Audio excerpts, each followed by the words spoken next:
So, when you're dealing with potential sexual harassment claims, there are really three categories that I think sexual harassment claims tend to fall within.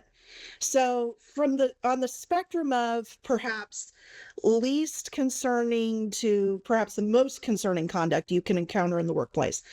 First is would be hostile work environment sexual harassment. So hostile work environment basically means severe and pervasive harassment. And that harassment can be verbal. It can be a mixture of verbal and text message. It can be innuendo in the workplace. There are a lot of different things that can fall into the category of harassment. Next on the spectrum, we would have what's called quid pro quo sexual harassment.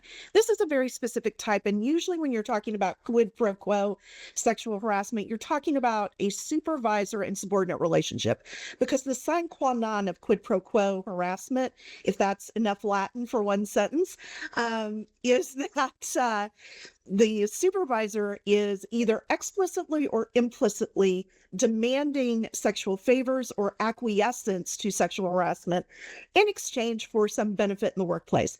A promotion, not getting fired, getting a raise. This is the classic, how bad do you want it, babe, sort of question that somebody might ask you if you went in and asked for a raise, for example. That's classic quid pro quo sexual harassment. And then on the extreme end, you have actual sexual assault that occurs in the workplace. And unfortunately, I have had some clients who've had that happen to them. And those cases are often the most complex and the most difficult, because you want to make sure your client is preserving all of their rights from a criminal enforcement standpoint. In other words, you want to make sure that they are timely reporting if they were raped or sexually assaulted. They are timely reporting that sexual assault to the appropriate authorities. If they were raped, they're getting a rape kit done.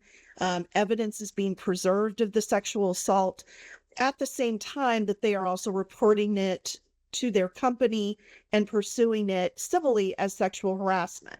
So those cases often are complicated to manage.